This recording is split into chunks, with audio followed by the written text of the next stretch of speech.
ठीक है, करें स्टार्ट अब। ओके, तो ध्यान से सुनना बच्चे, जो भी चीजें मैं अभी बताने जा रहा हूं तुम्हें। Yesterday we have done something of RBCs, WBCs, erythrocytes, leukocytes, thrombocytes। लिखा था बच्चे? ठीक है, अलग अलग नहीं लिखा था उन्हें, इकट्ठे ही लिख दिया था। चलो अब थोड़ा सा उन्हें अलग अलग कर लो बच्चे। RBCs, WBCs and platelets.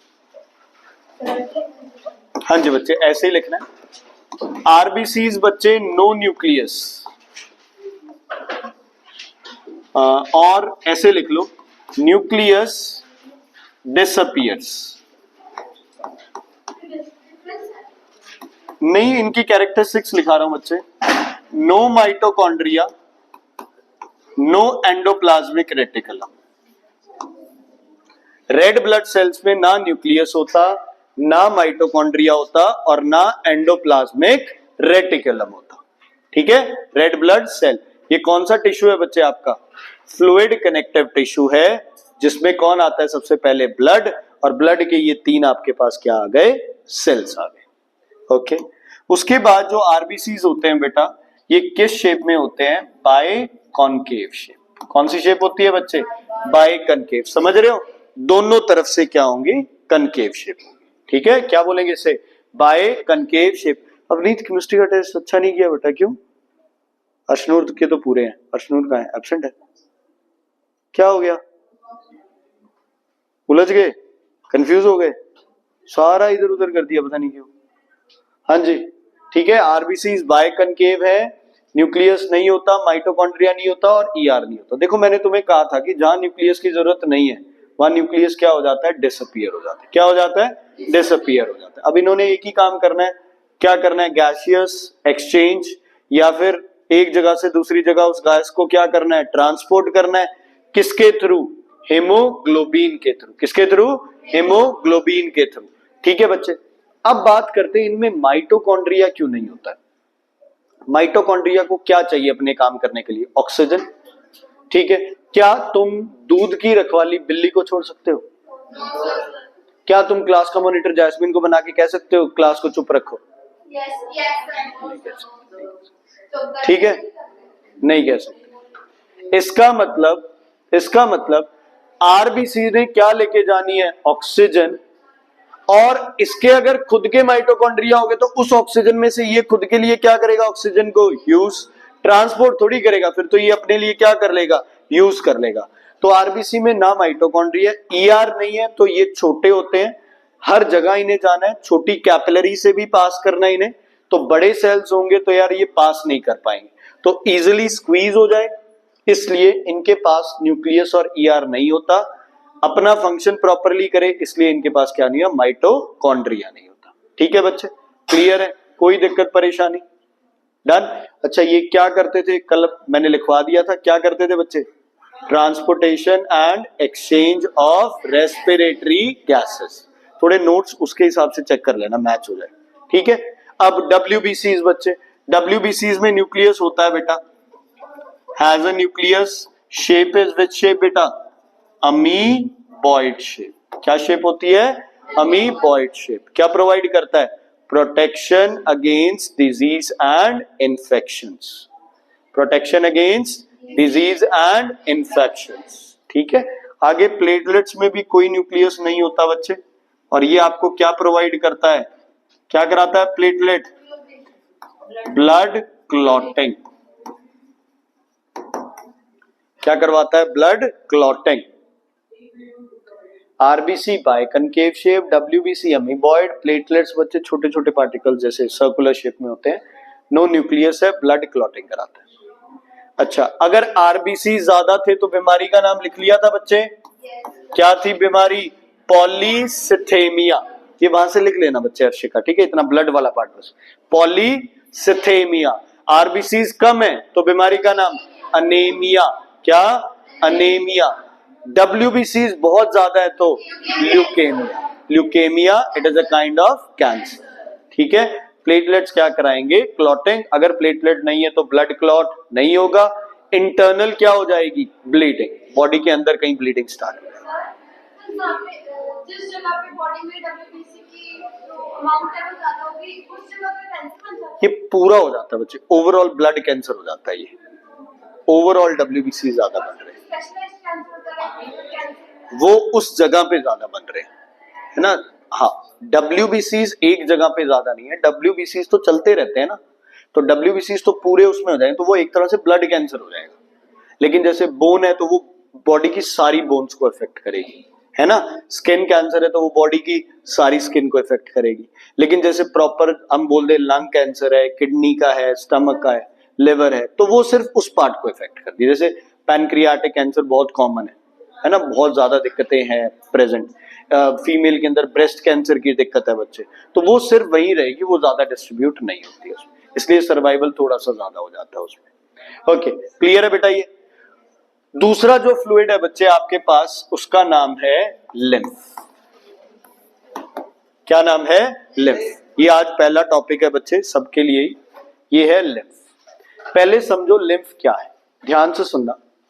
आपकी ब्लड वेसल, कुछ नहीं बनाना, मैं वैसे ही एक्सप्लेन कर रहा हूं। ब्लड वेसल्स क्या बन जाती है बच्चे? कैपिलरी। जो भी ब्लड वेसल से सामान एक्सचेंज होना है, रमन यार तू तो पढ़ने वाला है, क्यों ध्यान दे रहा है? तू इधर आगे आगे बैठ जा।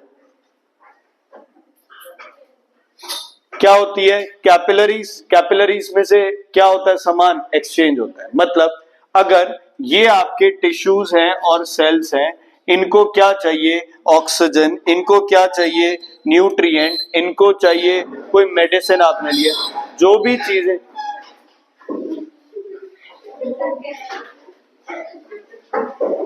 भी चीजें आपने ली है बच्चे,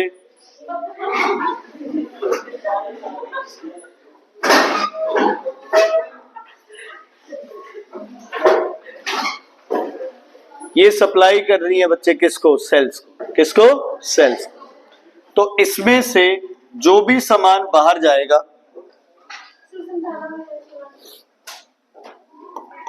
करूं फोन पे भी? सुनती नहीं है क्लास में। ओके। ब्लड में से बच्चे प्लाज्मा और उसके साथ मिक्स हुआ WBC। बोलो बच्चे क्या? प्लाज्मा और उसके साथ मिक्स हुआ WBC। दो चीजें यहां कैपिलरी से बाहर आ जाती है। ठीक है बच्चे, इस प्लाज्मा में ऑक्सीजन, न्यूट्रिएंट जो भी इन सेल्स को चाहिए वो है, और इन सेल्स के अराउंड ये फ्लूइड क्या हो जाएगा? ऐसे इकट्ठा हो जाएगा। नहीं, बस एक फ्लूइड हो जाता है। इस फ्लूइड को आप क्या बोलते हो? Tissue fluid. क्या बोलते हो बच्चे इसे? Tissue fluid. क्या बोलते हो? Tissue fluid. ठीक है।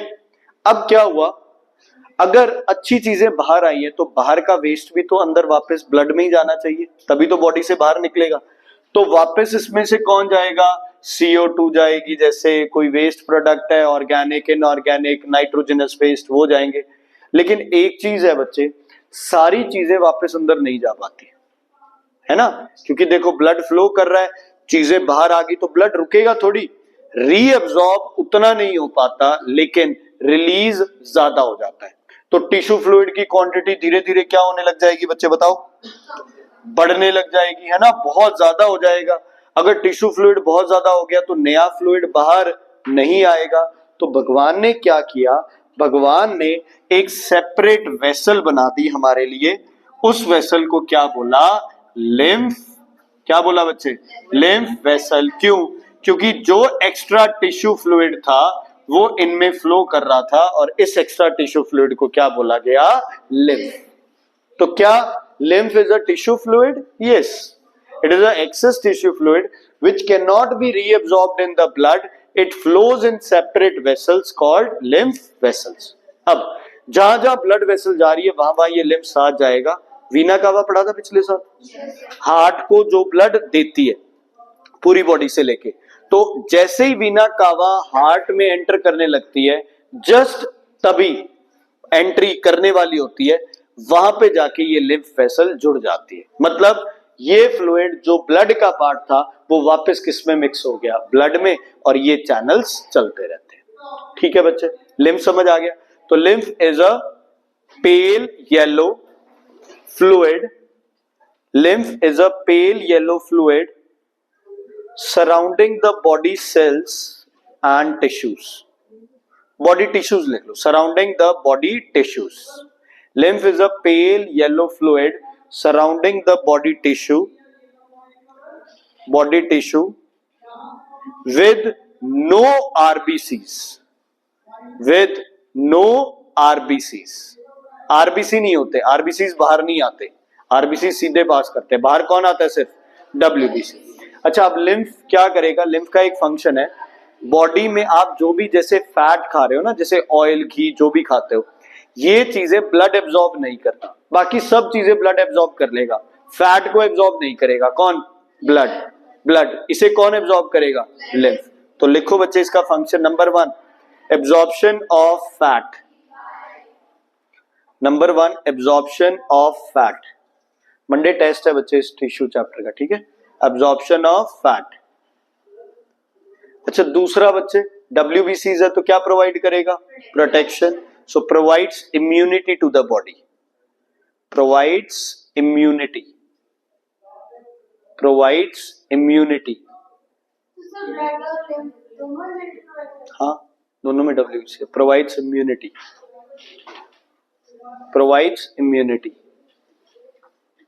ठीक है बच्चे, चलो अगला लिखो बच्चे। अब इसमें न्यूट्रिएंट्स भी होंगे, so provides nutrients, provides nutrients, provides nutrients.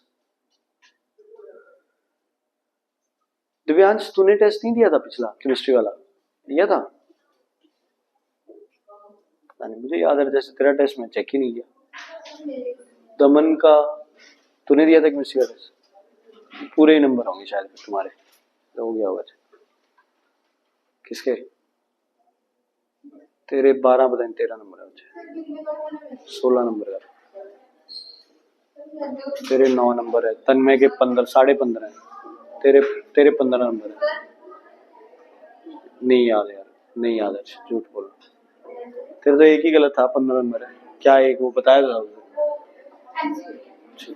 Okay, सुनो सुनो सुनो, समझ आ गई? चीजें क्लियर हो गई, ब्लड क्लियर हो गया, और क्या क्लियर हो गया? लिम्फ। ठीक है जी, ओके। कौन सा टिश्यू हो गया? Fluid connective tissue. अब लिखो fibrous connective tissue, fibrous connective tissue, fibrous connective tissue.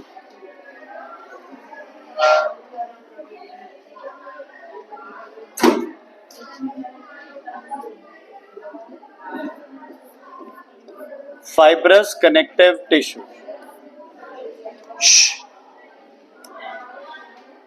Fibrous connect. ठीक है जी, इसमें 2 आते हैं आपके टिश्यू, बता दूंगा मैं सारे। एक टिश्यू बोन होता है, ये हटाना बच्चे, चुप नहीं हो सकते। ये टिश्यू कनेक्ट करते हैं बेटा बोन को बोन से, इसको बोलते हो आप लिगामेंट। क्या बोलते हो बच्चे? लिगामेंट। जहां भी आपका जॉइंट होगा वहां बोन से बोन को ज्वाइन करने के लिए 2 धागे लगे होंगे, इसको आप क्या बोलोगे? क्या बोलोगे? दोबारा बोलो, लिगामेंट। समझ आ गई? अब हर बोन के साथ मसल भी होगी बच्चे, और इस मसल को भी क्या करना पड़ेगा? ज्वाइन करना पड़ेगा। तो जिस मसल जिससे बोन के साथ ज्वाइन होती है इसको बोलते हो टेंडन। क्या बोलते हो? Okay, this wide thing is called tendon. Colours लिख लो, yellow fibres, white fibres. Diagram नहीं मैं बता रहा हूं, टेंडन्स लिखो पहले। White fibres connecting, tendons, white fibres connecting bone to bone. Tendons लिखा दिया, अच्छा sorry, white fibres connecting muscle to bone. Tendons, ligaments. Clear है बच्चे? लिगामेंट्स होते हैं बच्चे फ्लेक्सिबल, फ्लेक्सिबल एंड इलास्टिक। ये लिगामेंट्स का लिखो फ्लेक्सिबल एंड इलास्टिक। यार एक तरफ लिगामेंट लिखते एक तरफ टेंडन लिखते, दोनों तरफ लिखते जाते। लिगामेंट्स लिखो फ्लेक्सिबल एंड इलास्टिक। कन्वल बच्चे बंद करिए, flexible and elastic. Flexible and elastic, ठीक है।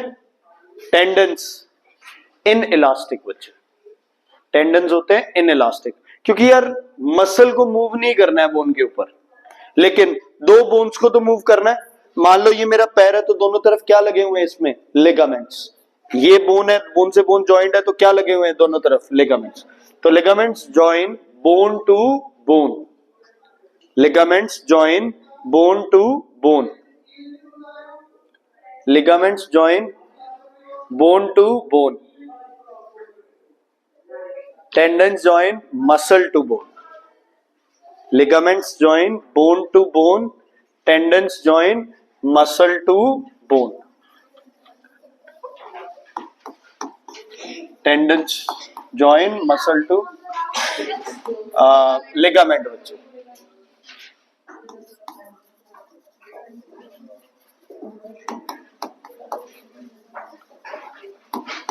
अगला लिखो बच्चे, स्केलेटल और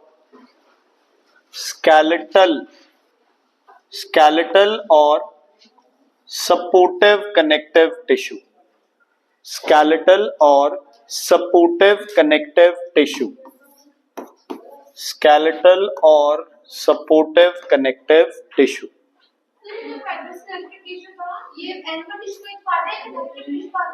कनेक्टिव टिश्यू का आगे पार्ट, एक फ्लूइड किया अपन ने और एक फाइब्रस हो गया, ये तीसरा हो गया, ठीक है।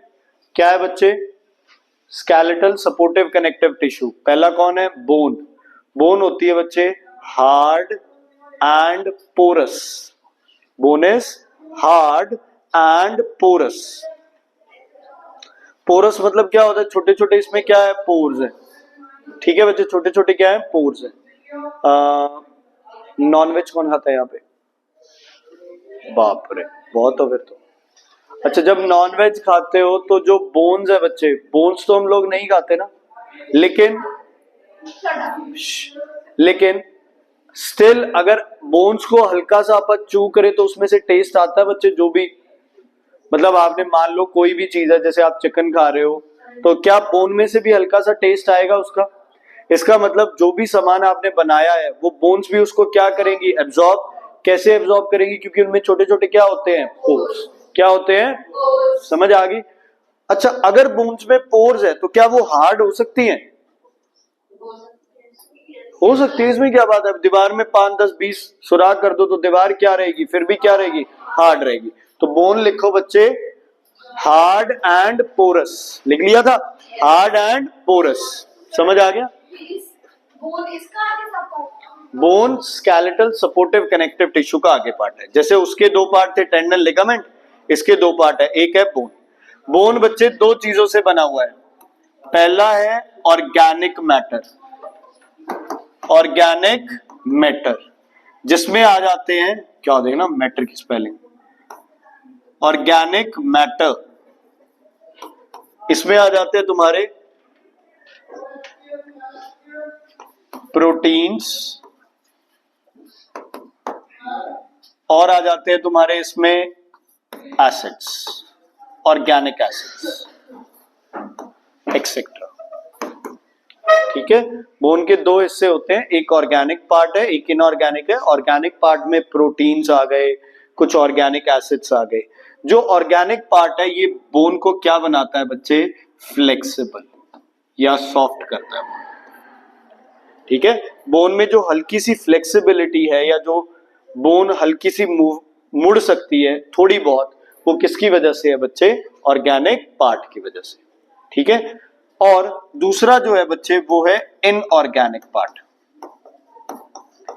इनऑर्गेनिक में मेनली 3 चीजें आ जाती है आपकी, कैल्शियम, फास्फोरस एंड मैग्नीशियम।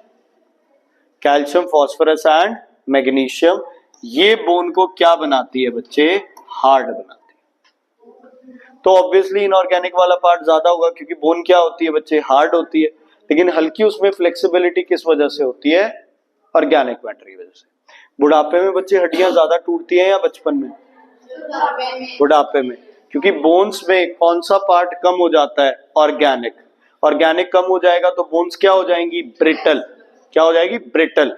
छोटे बच्चे की बोन्स बहुत ज्यादा मुड़ सकती है। हम देखते हैं ना, फॉर एग्जाम्पल एक छोटा बच्चा है वो अपनी बॉडी को बहुत जल्दी मोड़ लेता है ना।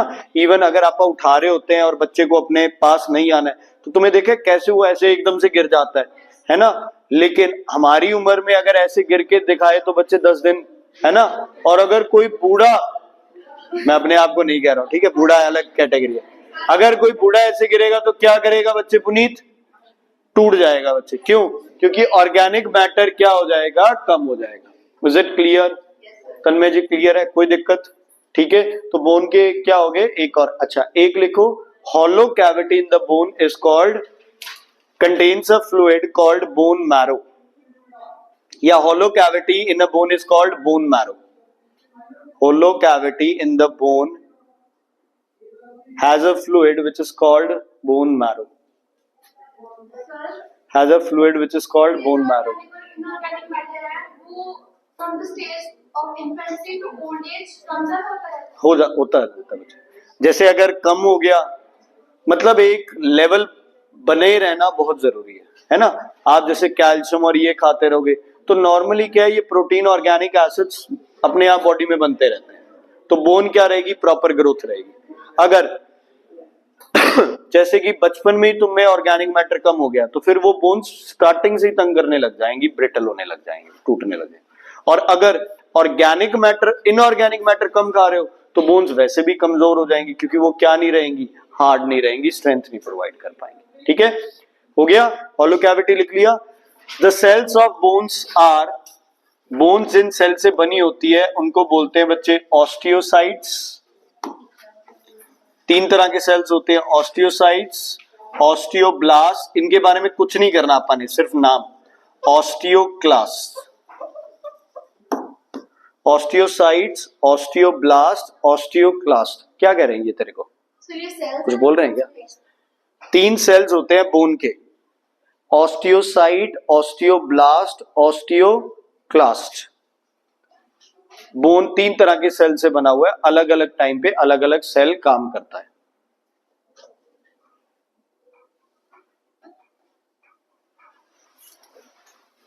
ठीक है बच्चे, क्लियर है? कोई दिक्कत, कोई प्रॉब्लम? अब ये बोन क्या करती है तुम्हारी बॉडी में? प्रोटेक्शन। किसको, कैसे प्रोटेक्शन, कैसे? रिब्स प्रोटेक्ट करते हैं हमारे हार्ट को, स्कल प्रोटेक्ट करता है तुम्हारे ब्रेन को, तो पहला लिख लो, बैकबोन, स्पाइनल कॉर्ड को पहला लिखो, protection to internal organs. Function है बच्चे प्रोटेक्शन टू इंटरनल ऑर्गन्स। बेटा बुक में बहुत कुछ लिखा हुआ है, सब कुछ करने की जरूरत नहीं है, ये इसी से हो जाएगा सारा। ठीक है, protection to internal organs, protection to internal organs. Okay, number 2 बच्चे, फ्रेमवर्क मतलब क्या कर सकते हैं, mechanical support to the body, mechanical support to the body. हाँ, तीसरा हो जाएगा shape, mechanical support to the body, और तीसरा हो जाएगा shape to the body. Mechanical support और तीसरा आ गया shape to the body, mechanical support और तीसरा आ गया शेप टू द बॉडी। हाँ जी, मिनरल भी लिखना है तो लिख सकते हो अगर इतना समझ है। Storage of, it is a store house of calcium and phosphorus, store house of calcium and phosphorus. अगर बॉडी में कैल्शियम फॉस्फोरस की नीड पड़े तो कहां से मिलता रहेगा बॉडी को कैल्शियम और फॉस्फोरस? बोन से बच्चे। कहां से मिलता रहेगा? बोन से। Calcium and phosphorus from bones बच्चे। ठीक है, क्लियर है? ओके, अगला है आपके पास कार्टिलेज। बोन से दूसरा जो होगा सपोर्टिव में, दूसरा है cartilage. Soft and non porous, soft and non porous. इधर आइयो समर, आजा, 6 मिलियन लोगों को दिखा देता हूं समर कौन है। आजा आजा आजा, इसको ले जल्दी, आजा, कोई नहीं देखता यार, 332 लोग हैं। आजा, 500। देखो ये चीज किससे बनी है बच्चे? कार्टिलेज। कान का ये पार्ट किससे बना है? कार्टिलेज। ठीक है, क्लियर है बच्चे? दर्द हो तो बता देना, कोई वो नहीं है, चेक नहीं करना अपन ने भाई कितना सहन कर सकता है, दर्द होते ही बता देना। हो रहा है दर्द? कैसी चम, कुछ भी नहीं हो रहा, पता भी नहीं चल रहा है, पक्का है? हो रहा है दर्द? है, हो रहा है? हाँ, हो रहा है ना, दर्द होना चाहिए बच्चे। ठीक है, मैं थोड़ा ही फोर्स लगा रहा हूं, इसको दर्द हो रहा है। अब देखना बच्चे, हो रहा है दर्द? तुम भी ट्राई कर लो अपना कान ऐसे, ओए नहीं होता दर्द बच्चे। ये चीज किससे बनी है? कार्टिलेज। जो थोड़ा बहुत, बेटा ऐसे नहीं खींचना है, इसको दबाना है। देखो बच्चे, पागल है, देखो जो ये कार्टिलेज होता है, कार्टिलेज में बेटा तरुण, कार्टिलेज में कोई ब्लड वेसल नहीं होती, ना कार्टिलेज में कोई नर्व फाइबर होता है। जैसे कई बार क्या है, कुर्ते पजामे या जो भी है, जैसे कॉलर बनाते हो सूट की भी, तो उसमें एक वाइट सी चीज डालते हैं ताकि हार्ड रहे, बुकरम कहते हैं, पता नहीं क्या कहते हैं उसे। वैसे ही बच्चे आपका कार्टिलेज है, ना इसमें ब्लड वेसल है, ना इसमें नर्व फाइबर, सॉफ्ट है, नॉन पोरस है। सॉफ्ट है और क्या है? नॉन पोरस है। अब आप लोग बोलोगे कि ऐसे तो सर यहां ऐसे पिंच करेंगे तो दर्द होगा। बेटा देखो, जहां मसल है वहां दर्द होगा, और इस कार्टिलेज के ऊपर भी कौन है? स्किन है। स्किन में तो फिर ब्लड वेसल्स भी हैं और कौन है? नर्व फाइबर भी है। स्किन उतार के अगर कार्टिलेज निकाल लिया जाए, उसको जो मर्जी करो, मतलब अगर स्किन पील ऑफ करके कार्टिलेज को प्रेस किया जाए तो ये एहसास भी नहीं होगा कि इसको कोई टच कर रहा है। समझ आ गई? तो कार्टिलेज क्या है? जैसे यहां है और ये आपकी बॉडी में बिल्कुल सामने है। These are what? These are cartilage, non porous and soft. Non-porous and soft, does not consist of blood vessels and nerve fibers. Does not consist of blood vessels and nerve fibers. Does not consist of blood vessels and nerve fibers. Does not consist of blood vessels and nerve fibers.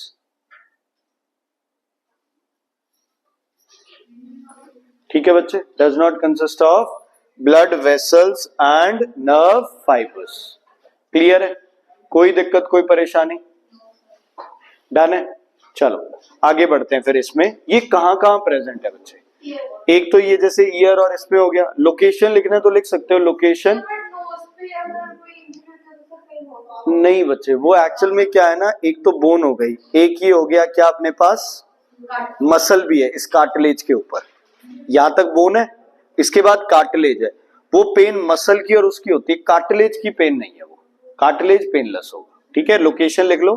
Pinna, pinna, pinna, ये pinna होता है, pinna, PINNA, U मत लगा देना, PINNA, pinna and tip of nose. Pinna, tip of nose, एक और लिखवाऊंगा, pinna, tip of nose. तीसरा लिखो, between the bones, between the bones at joints. Pinna, tip of nose, between the bones, between the bones at joints. Joints, on joints, in joints. देखो बच्चे, अब ये दो बोन्स हैं, ये क्या बन रहा है इनका? जॉइंट। बोन टूटती है, दर्द होता है, तो बोन में ब्लड वेसल्स भी और बोन में नर्व फाइबर्स भी है। अब जब जॉइंट है, मान लो ये वाली बोन और नीचे वाली बोन एक दूसरे के साथ जॉइंट है, दोनों साइड क्या लगे हुए? लिगामेंट्स। तो यार एक दूसरे से टकराएंगी तो क्या होगा? दर्द होगा। यस और नो? होना चाहिए। तो भगवान ने इन दोनों के बीच में क्या डाल दिया? कार्टिलेज। क्योंकि कार्टिलेज में कोई नर्व फाइबर नहीं है, तो कार्टिलेज को अगर दबाओगे तो भी कोई एहसास नहीं होगा। तो बोन्स प्रॉपरली एक दूसरे को टच नहीं करेंगी, क्या करेंगी? आराम से क्या कर सकेंगी? मूव कर सकेंगी। क्या कर सकेंगी? मूव। जब ज्यादा एज हो जाए तो घुटने दर्द होने लग जाते हैं, उस केस में क्या होता है? ये कार्टिलेज क्या करता है बच्चे? घिस जाता है ना। अगर हमने अपनी बॉडी को प्रॉपरली, कहते हैं ना, मेंटेन नहीं किया है, वेट ज्यादा है, खाना पीना अच्छा नहीं है, एक्सरसाइज वगैरह नहीं है ना। देखो हर एक्सरसाइज इसको और इस मसल्स को स्ट्रांग बनाती है, जो भी लेग एक्सरसाइज होगी, ताकि इस जॉइंट के ऊपर वजन क्या पड़े, कम से कम पड़े। जितना वेट बढ़ाते रहोगे इस जॉइंट पे वजन क्या पड़ता रहेगा, ज्यादा। किसी और जगह वेट का वो नहीं पड़ता बच्चे वजन, जितना किस पे पड़ता है, घुटनों के ऊपर। ठीक है, क्लियर है? हर जॉइंट में, यहां भी है, यहां भी है, यहां भी है। अगर कार्टिलेज नहीं होगा तो वो जॉइंट बहुत ज्यादा क्या करेगा, पेन करेगा। तो पहला इसका mechanical support and shape to the body. Sir इसके लिए वो जो गठिया की प्रॉब्लम होती है कहते हैं वेट कम करो जिनको ज्यादा, वो तो बच्चे हैं, उनकी दिक्कत बोन वाली होती है, लेकिन उनको भी ये बोला जाता है कि वेट कम करोगे, कोई भी बीमारी हो ना उसमें यही होगा भी वेट कम करो। हाँ जी, लिखो बच्चे, mechanical support and shape to the body. Mechanical support and shape to the body, या mechanical shape and support to the body, support and shape to the body. दूसरा फंक्शन बच्चे, acts as shock absorbers, acts as shock absorbers and shock absorbers and free movement of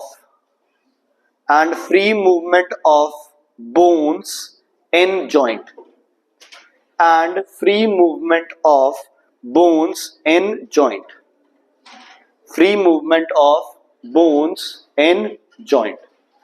समझ आ गई बच्चे, free movement of bones in joint. ठीक है, ये क्या होता है आपका, कार्टिलेज। क्या होता है बच्चे, कार्टिलेज। ओके, अगली कैटेगरी है आपके पास कनेक्टिव टिश्यू प्रॉपर। अब नाम को यार ये भी लिख सकते थे, प्रॉपर कनेक्टिव टिश्यू, है ना, बट चलो अब जो नाम है अपने को वैसे ही करना है, कनेक्टिव टिश्यू प्रॉपर। वही कैटेगरी है तो, फ्लूइड, फाइब्रस, उसके बाद अपन ने क्या किया है, स्केलेटल, स्केलेटल हो गया ना। अब उसके बाद है आपका कनेक्टिव टिश्यू प्रॉपर, लास्ट है ये। तो इसमें आता है आपका बच्चे areolar tissue, areolar, areolar tissue. Actual में ये है आपका कनेक्टिव टिश्यू, मतलब बाकी तो फ्लूइड की शेप में, जैसे फ्लूइड होके है, बोन्स अपना काम कर रही है और साथ में कर रही है, इनका काम ही एक है, बॉडी के चीजों को आपस में क्या करना, कनेक्ट करना, मेन काम ही। ये हर जगह प्रेजेंट होंगे, दूसरी बात है ना, हर जगह प्रेजेंट होंगे एरियोलर टिश्यू। और कौन सा टिश्यू, एक और होगा, कौन सा है वो, नहीं पढ़ा, एडिपोज टिश्यू। कौन सा, एडिपोज टिश्यू। लिखो बच्चे, एरियोलर टिश्यू का लिखो, present below the skin,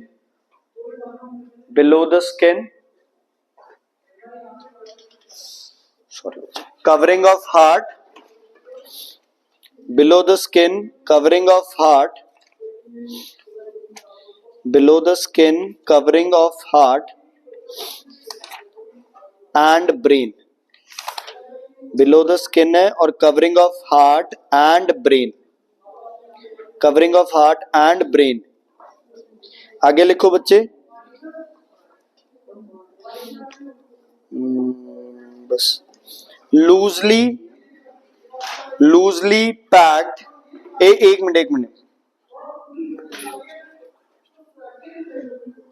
loosely present in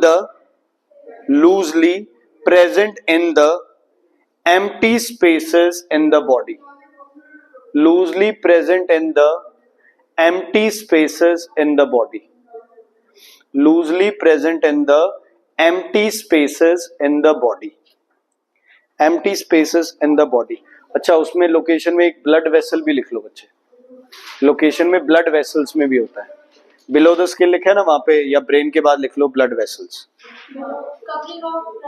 हाँ, covering of blood vessels. Okay, अब ये टिश्यू क्या करता है बच्चे, ये टिश्यू सपोर्ट तो कर ही रहा है ना, कनेक्ट कर रहा है, सपोर्ट तो कर रहा है। दूसरा बच्चे ये क्या करता है, बॉडी डैमेज जल्दी रिपेयर हो जाए ये कराता है, तीसरा ये क्या प्रोवाइड करता है बच्चे, फ्लेक्सिबिलिटी। यहां कौन सा टिश्यू है, एरियोलर टिश्यू। कौन सा है, areolar.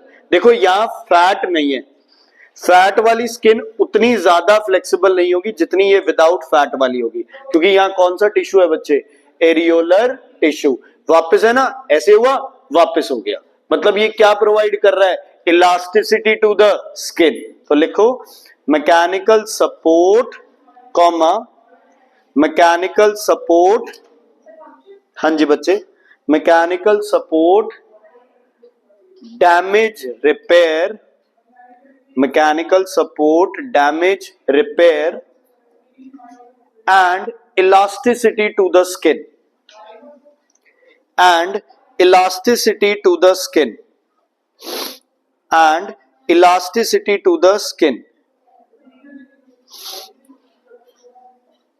elasticity to the skin। लिख दिया बच्चे, ठीक है। अगला लिखो एडिपोज टिश्यू।